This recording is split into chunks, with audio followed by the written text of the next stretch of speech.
On December 7th, 1941, a bunch of Japanese planes flew over Pearl Harbor, Hawaii, sank 20 American naval vessels, including 8 battleships, destroying over 300 planes. Over 2,400 Americans died, including civilians, and another 1,000 were wounded. Pearl Harbor effectively brought the U.S. into World War II, and at that time was by far the biggest foreign attack on U.S. soil. Ladies and gentlemen, welcome back to the JKWD podcast, where we're not going to give you a course in military history, but we are going to talk about unforeseen events. And if you're living through 2020, you've had a couple of them this year, but they shouldn't derail you too much.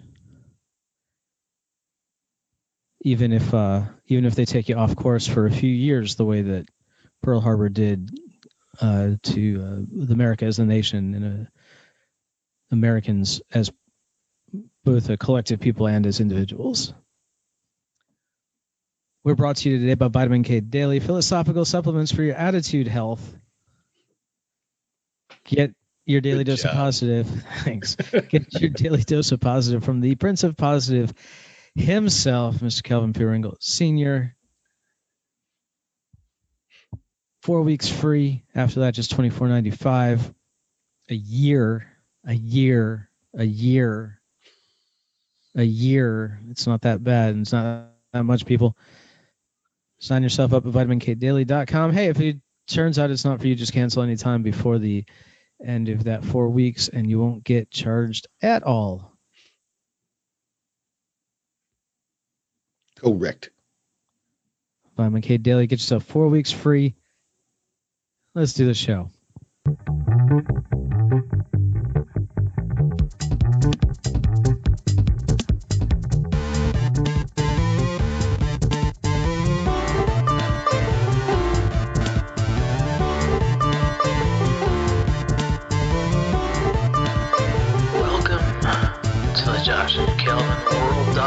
Podcast, where we talk about better humanhood and teach you how to dominate your world. You ready?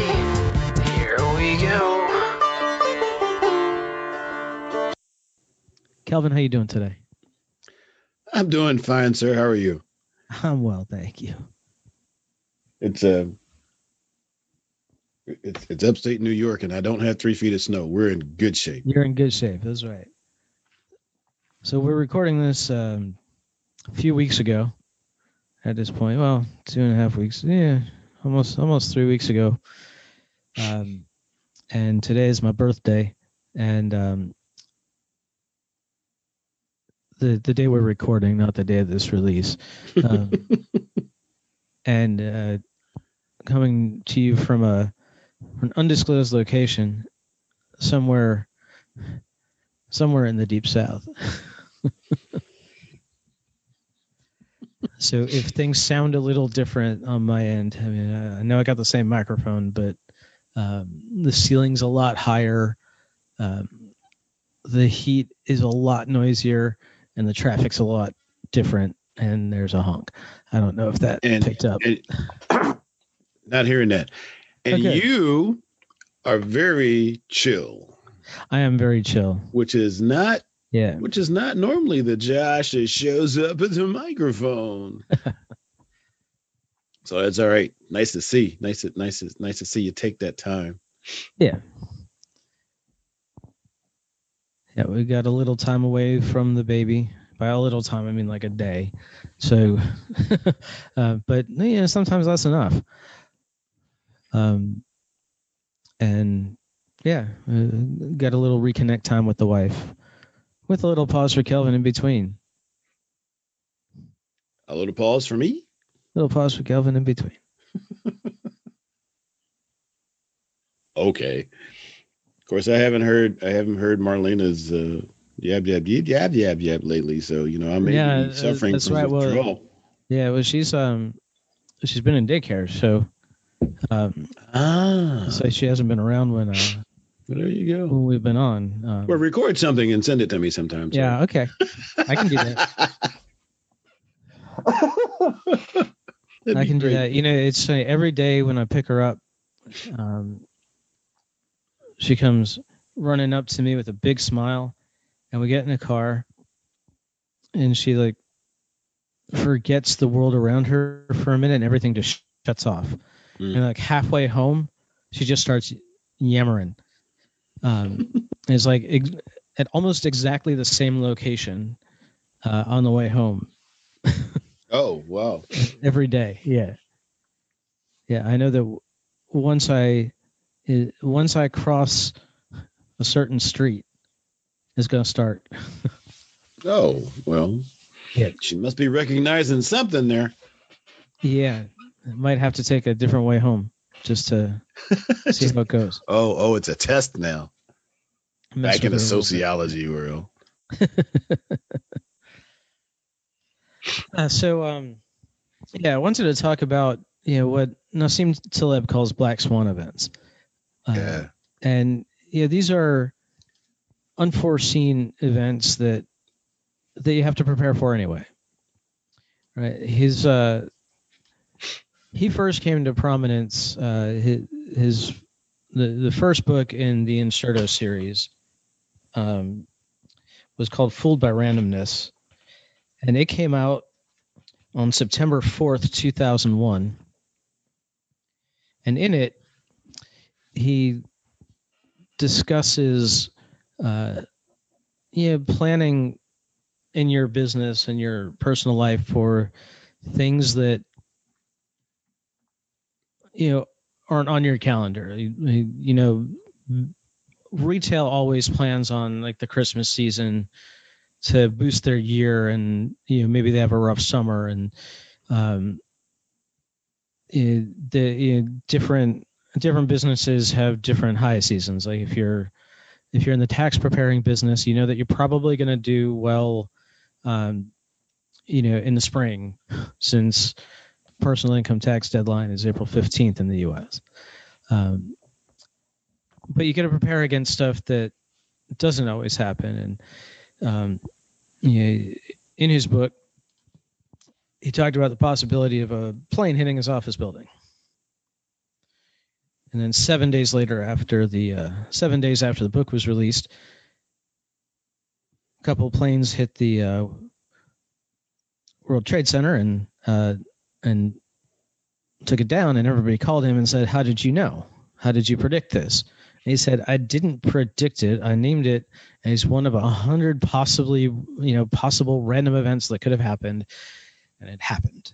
You got to prepare for crazy stuff to go down, and build that possibility into your life. And here we are, 2020, with COVID and murder hornets and sandstorms that came across the across the Atlantic Ocean from the Sahara, and mutant ticks in Siberia, and it just. I'm glad I stopped reading the news. Right? Means you probably also missed the human-sized bat in the Philippines, and I missed all of that.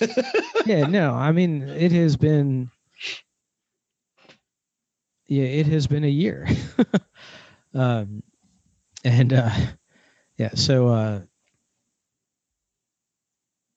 But even with all that stuff in the world, still got a baby to take care of, still got work to do, still have a life to live, still have people to hug, and podcasts to record. And why keep moving? Why let these unforeseen things stop you from getting where you want to go?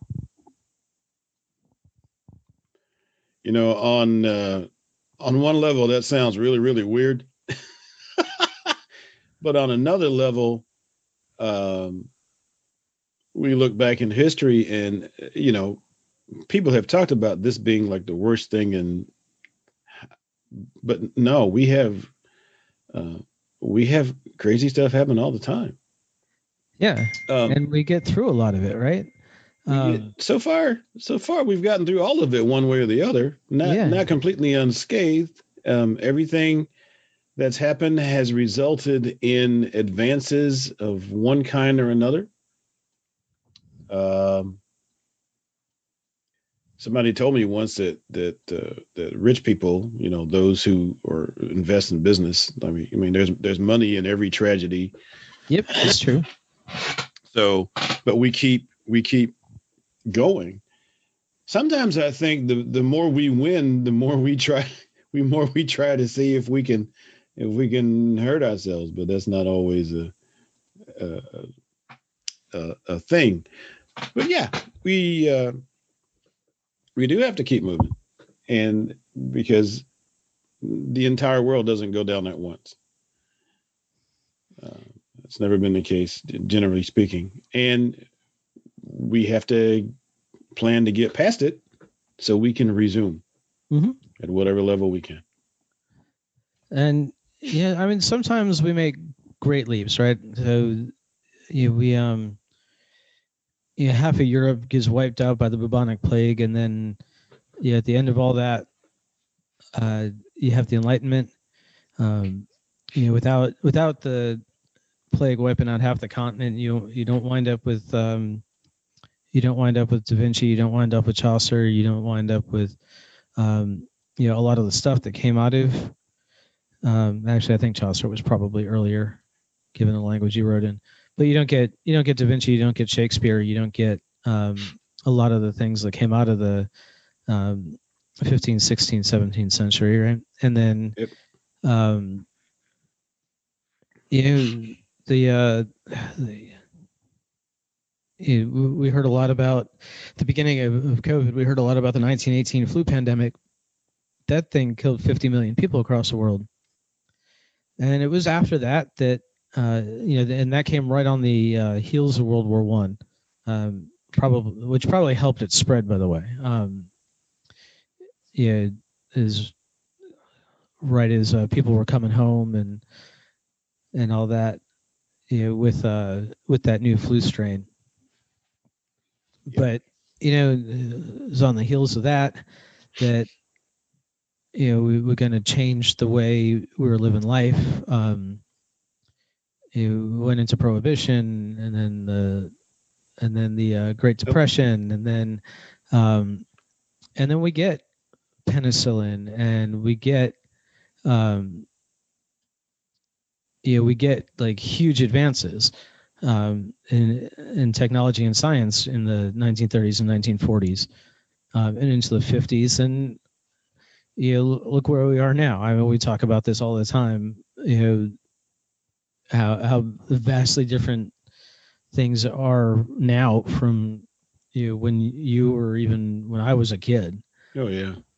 But a lot of that comes out of hardship, or profiting from tragedy and or strife.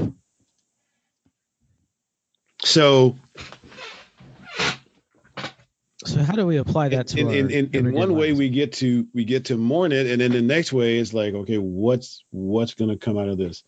How are we pulling out of this? How are we going to recover, protect for next time? And out of all of that comes advances and technologies and new awarenesses about life and the world. Yeah, well, and then how do we apply that to our own personal lives, right? At the beginning of COVID, for instance, a lot of people were blindsided by it. A lot of people lost jobs, or saw their income slashed. They weren't. They didn't have the savings to take care of their home and food and stuff for that first couple of months, and it's really hard to do it for in the U.S. here, we're going on 8 months of in a lot of places and hitting a lot of places are deep into their second waves now, going back into shutdowns. But we can keep strong in our lives by setting up our minds, bodies, and our our homes and estates against this. Right, we can prepare as best we can. Yeah, to the extent that we can foresee. Right. Well, if you can't necessarily foresee the specific circumstance, but if you think about the things that could hurt you the most, loss of income, loss of health, how do you best protect against those things in general? Right. You don't have to be able to predict everything that could happen. You have to be able to hold strong against anything, basically. Sometimes takes ingenuity. And some flexibility. Yeah. But yes, just general strength, I think.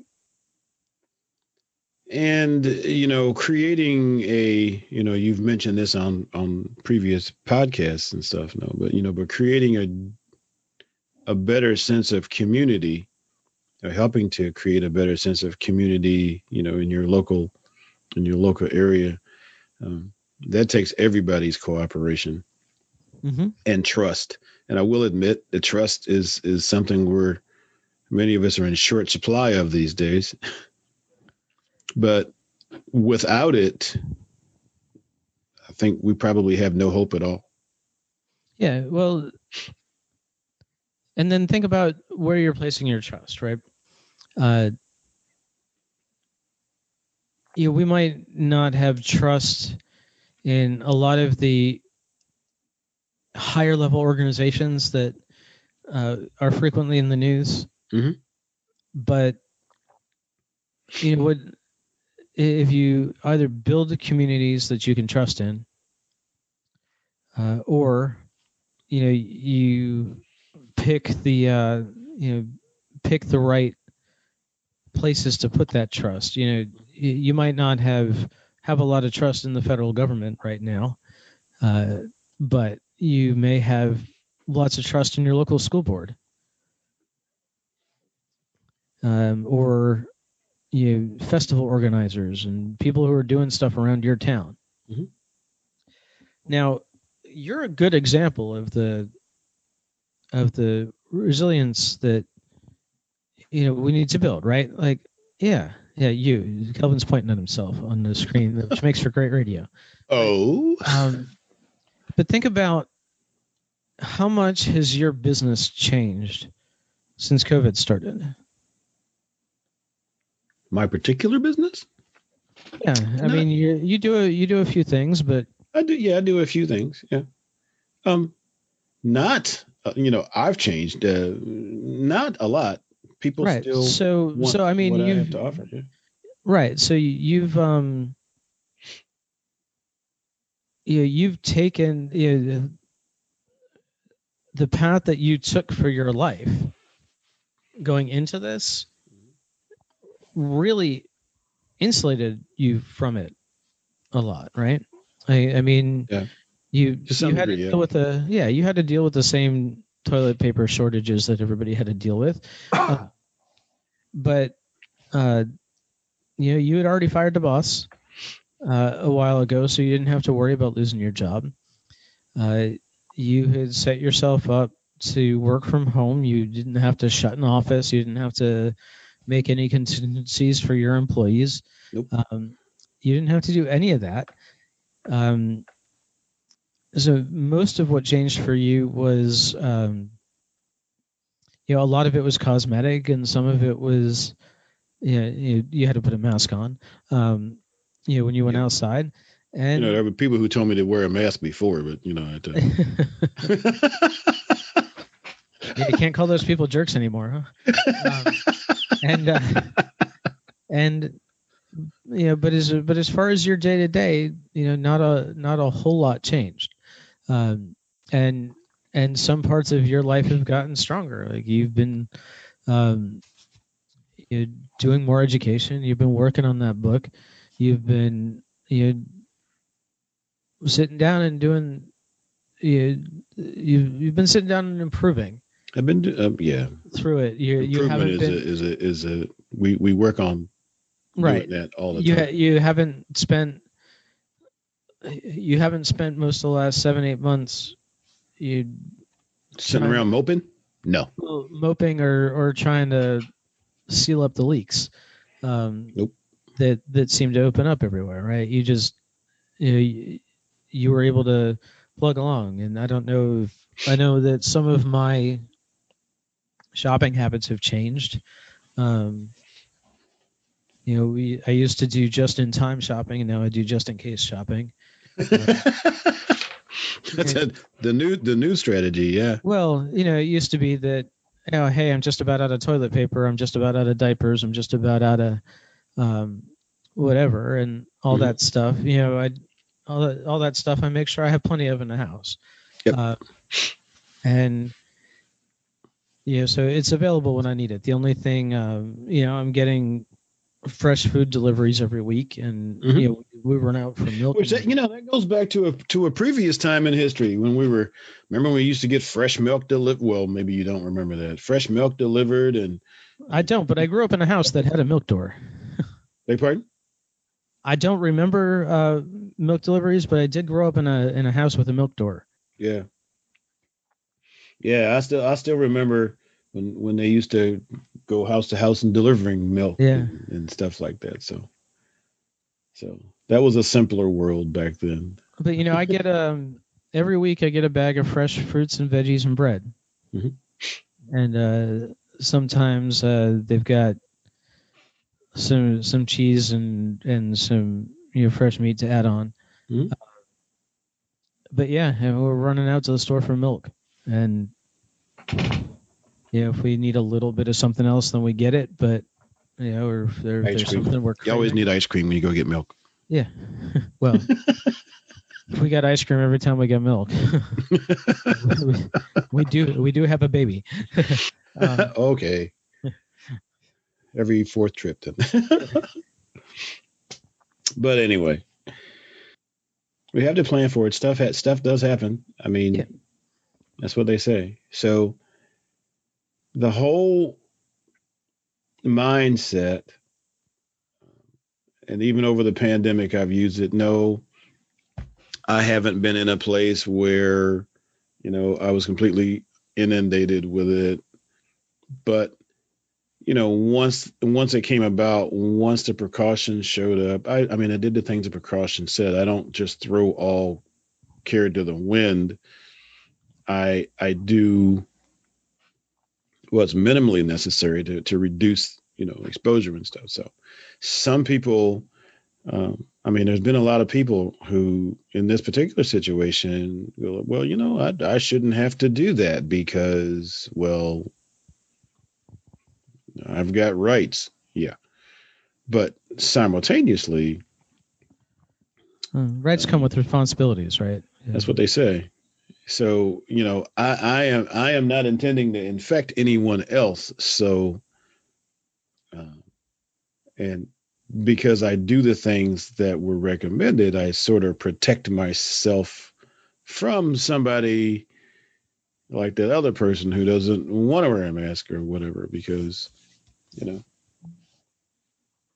we do stuff like that. And we do that all around. So, I guess the biggest thing to know is that, first of all, whenever there's somebody is going to be working to figure it out. Somebody's going to be working to figure it out and minimize the effect, the negative effect on the world. We'll have some time of inconvenience and maybe even pain. But if we don't work from the standpoint of it's going to get better, we're going to help it get better, then we have no hope.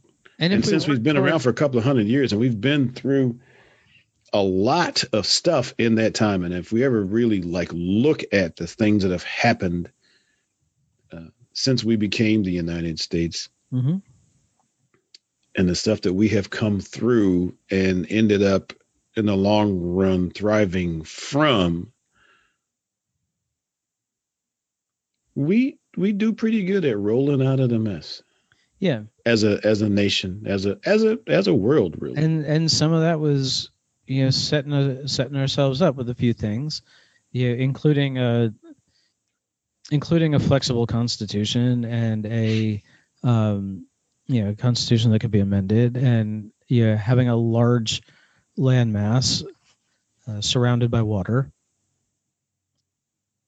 water on both sides. Talking about the whole country now.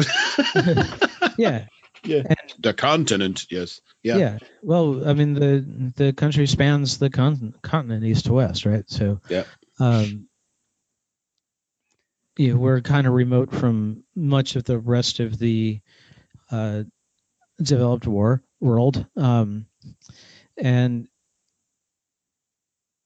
we those are things that we can set up in our personal lives to make sure that we can't, we're not each buying an island, and setting it Not up with a major army, navy, I guess, because military navy force. is really what you need when you're on an island, right? What they say. You don't really need the ground forces. But in the grander scheme, granted, those are the major things we can't plan for. But most of the stuff that happens to us isn't near as grave as something as a pandemic. Right, and if you plan for, just a major shock every now and then, it doesn't matter what the major shock ends up being. Hopefully you can just get stronger from it. It's like, whose line is it anyway? Okay, what's going to happen next? Oh, look, interesting. Okay, let's duck and dodge. I used a sports analogy in Vitamin K the other day. So you did. Sure, that shocked some people. But, if life was really like all that easy all the time, we'd get to be such a complacent, egotistical place. And lazy, because we would have nothing to grow to. Right. That's an opinion, of course. Well, and we talk about this a lot too. We got rid of a lot of the real life threatening danger. Yeah. Most of the time. Yeah. Tigers do occasionally escape, though. Yes. And most of the time, if they escape, it's from some flimsy box we try to put them in. And it would be our fault.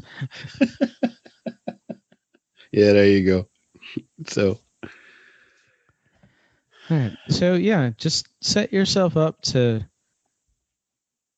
withstand anything that comes along without trying to predict just the single incident. And it all gets good. And the biggest thing is setting up your mind. Really. It's true. We can get through it. We can handle it. We can weather it. We can fight it.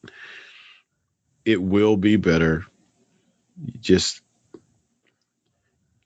got to keep the forward-looking, positive mindset. It's always what I say. So until it starts raining fire from the sky, which is a whole other problem. Could be. I think we'll be all right. And in the meantime, if you need yourself a mindset coach, go on over to intensitypositive.com/coaching. Get your little questionnaire in and get with Kelvin because he does that kind of thing. So thank you for being here, sir. Everybody come to jkwdpodcast.com for show notes for this and all the other episodes. We will see you next time. Bye-bye.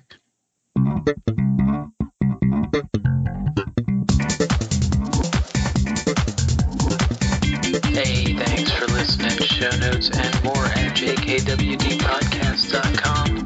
Don't forget to subscribe, leave a review, and share with your friends, and we will see you next week. Bye.